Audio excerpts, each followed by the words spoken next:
God of War was one of those games I heard a lot about, but I continually put off. In fact, one of my roommates, it was his favorite game of all time. He played God of War on the PS4, fell in love, and regularly told me how incredible the experience was. And I just kept putting it off and putting it off and putting it off. And so I tried it. I tried to play it once, and I remember playing it for about an hour and just went, I don't really like this game. I don't think it's that good.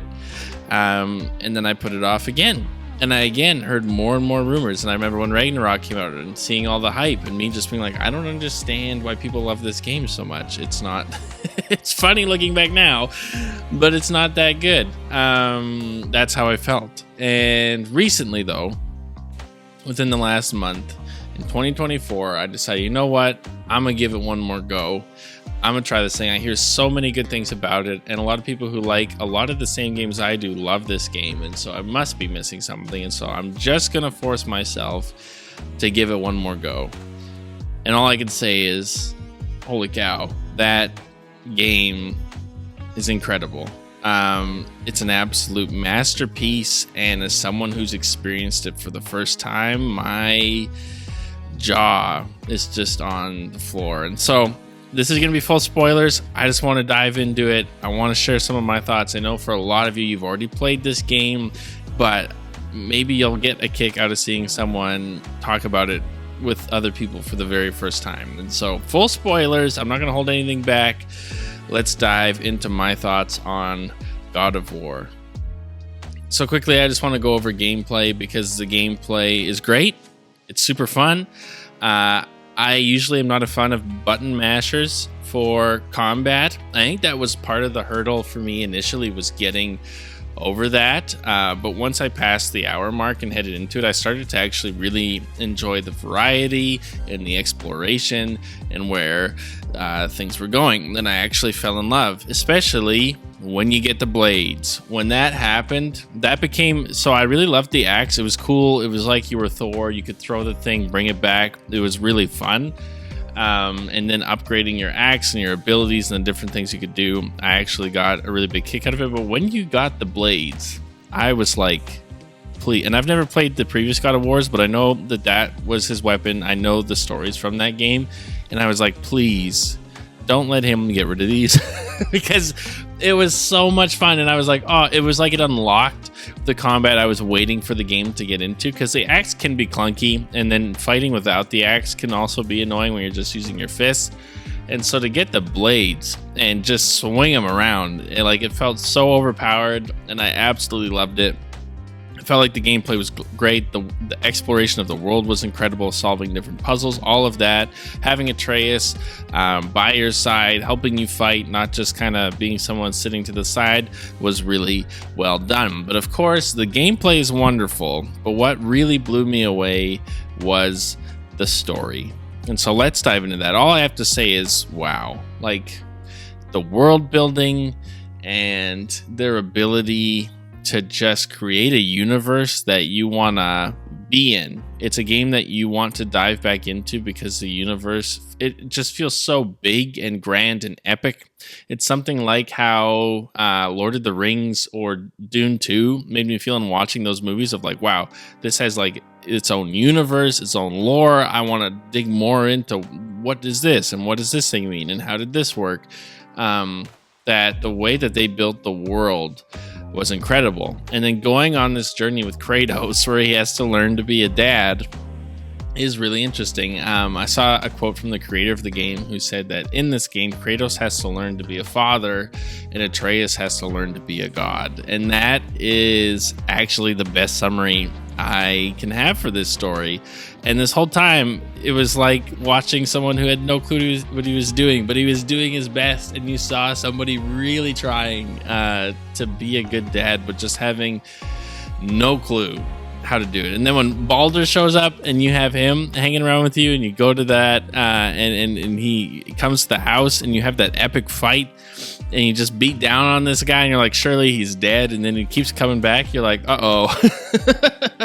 We're going to have to learn how to be a dad real quick because we don't have time to mess around and just, linger around our acreage that we got going on here. And then you run into Freya, of course, and she's almost like a mirror image of Kratos, as you find out later on in the story. Of she didn't really know how to be a mother, and in her trying to hold on to her kid, she actually had her kid turn on her, and Kratos is in the midst of that, trying to figure out how to be a father, and is the way he's going to be a father going to have his kid turn on him. And so you want to keep hiding that Atreus is a god. Kratos obviously is really worried about it because of his past. Gods usually aren't great, that they love to revel in being gods and don't often care about other people, and can be horrible. And so he keeps holding on to this secret of being like, I want Atreus to just think he's a normal person. I don't want him to know that I'm the god of war. I don't want him to know he's a god. We want to keep this thing a secret because I don't want to end up essentially like everybody else.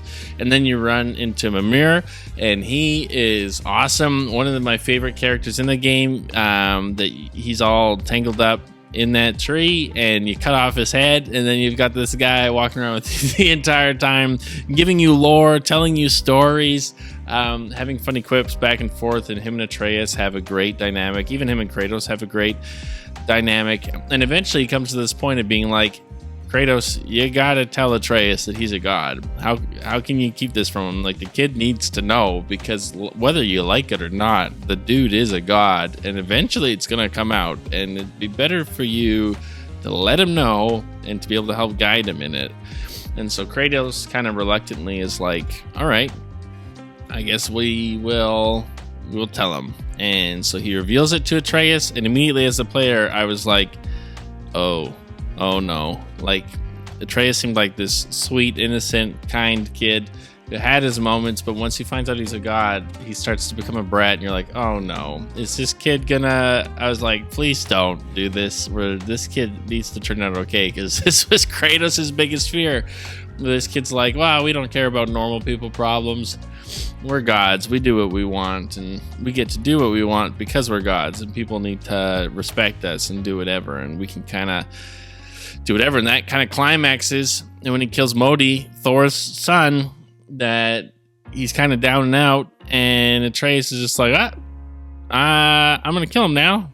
And he kills him and kicks him off the thing. You're just like, oh my goodness, have we created a monster? Maybe we have failed as parents. We were doing our best, and this was all one huge giant mistake. And then on top of that, you get the Freya reveal. I'm being like, wait, hold on a second. Baldur is your kid? That's who we're fighting? And I started to actually hint at that when she freaked out so much over Atreus' arrows and she threw them into the fire, as I was like, that's a little suspicious. That's a little strange. Is she related to Baldur? Does she care about Baldur? And it turns out, yep, that you find out that she is Baldur's mom, that she was the wife of Odin, and you're just kind of like, ooh, can we trust this lady anymore? I don't know. And you find out that it was in her trying to hold on to her kid and protect her kid that she ultimately lost her kid, and him not being able to ever be injured by everything, and him resenting her because of that. And so you're kind of like, ooh, well, that didn't end well. Is it going to end well for Kratos? I don't know. But eventually, Atreus kind of turns around. He says, hey, you know what? I shouldn't be a brat, and I'm actually hurting people, and I'm going to have empathy because the gods don't, and that's actually a bad thing, and that's not the kind of person I want to be. And so you're like, ooh, that's good. We had a little moment, which, to be honest, felt a little, in this entire story, that part felt a little rushed. I felt like it could have had a little bit more time, because they took Atreus to such a dark place so quickly in finding out. I was surprised at how quickly he kind of turned around as well, where it felt like a little bit jarring, but I still really enjoyed that part of the story. But it was like, I felt like that could have had a little bit more time spent on it. But needless to say, everything happens. You come to the final showdown between Baldur, and you're like, all right, we figured it out. We're going to kill him. And then Freya shows up and is like, no, you're not. And she's getting involved in this fight. And it was so cool to see someone who is an ally throughout the entire game now actually become an enemy. And you're understanding fully why she's not on your side anymore. And it's not because she doesn't like Kratos, that she doesn't like Atreus. It's because Kratos has to kill her kid. That's the only way out of this, that Baldur has to die. And Baldur wants himself to die, that he he's going for this, and he also is going to kill Freya. And so Kratos is put in this place of Baldur is gonna kill you. You are like, no, he won't. Everything will be fine. It's like, no, like Baldur's a madman. He's a crazy person. We need to kill Baldur. And so Kratos ultimately makes the decision to kill Baldur. And then you're left in the tangles of what that does, where Freya now essentially just sees you as the person who killed her son. And you're like, oh, that's not great. Then she kind of disappears and you're like, uh-oh, that could be a problem. We might have just made a worse villain than maybe the one that we were fighting this entire game. But then essentially, okay, so the whole story, I can't believe I haven't brought this up, was about how Kratos' wife dies and she's a giant and they need to take her ashes up to the mountain. That's kind of the whole premise of the story. And then all of this happens because it keeps interrupting them being able to go up the mountain. And so you finally get to the end of the story where you're like, sweet, we can finally go up the mountain and release the ashes. And you go up and you do that. And it's a beautiful moment. You're like, oh, isn't this nice? We did what we came out to do. And then you get the reveal. And this to me was where I was like, whoa, this story was good. And it just went incredible. Is that Loki reveal that the kid that you have is Loki. That Atreus is Loki. And it brings up all the thoughts you have again of what does this mean? Because in mythology, Loki isn't great god, or he is a trickster. He's someone who's cunning. Of course, if you think about Marvel movies, which isn't Norse mythology, but he's not a good person. He's a villain. And you're like, is Loki going to become the Loki that we know from Norse mythology, or is he going to become somebody else? But either way, that's a big deal and very interesting as to where this story goes from here. And then on top of that, I kind of was like, oh, weird, we didn't get to visit all the realms. I really thought that Odin would show up or something. We just kind of, because it felt like Baldur was the mid-boss and that there should be a bigger boss. Because everybody keeps talking about Odin and Odin this and Odin that and Thor. And so I was expecting at some point for us to encounter them, and we don't. But then we get this like post-credit scene, essentially, where Kratos wakes up and they're chilling back at their acreage and Thor appears at the door and you're like, uh-oh. And it ends. And I was like, man, I cannot wait to see what happens next, because that's gonna be a problem. We just killed his kids and what's going to happen? And so needless to say, man, this game was incredible. A true masterpiece, one of the greatest games I've ever played. I can't believe I put it off for so long. This is one of my favorite worlds. I can't wait to dive into Ragnarok and finish it, and I'm gonna make a video on that when I do, and then I can't wait to make a predictions for God of War 3, because I'm sure there must be another one coming. I've heard rumors of an Atreus game. I don't know what that's about, so I gotta let me finish and I'll find out. But man, it was an incredible experience. It's one of those games where it's so rare for me that I get lost in a game, and this was one of those games where I was like, oh, I got lost in it, especially in a year that's felt dry for me, at least when it comes to gaming. There's been lots of disappointments, and so to play something like this and have this experience this year was incredibly rewarding. I can't wait to finish the second one.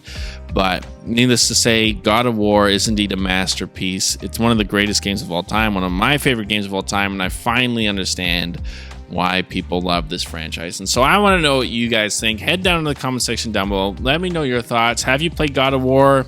What do you love about it? Or if you did play it, why didn't you like it? Because for a long time I didn't. Maybe you need to dive back in, but let me know in the comment section down below your thoughts. What were some of your favorite moments? Why do you love these characters, this world, the direction that they took Kratos from his first couple of games to this one? Let me know in the comment section down below. Like, comment, subscribe, all that junk, and I will see you guys in the next one.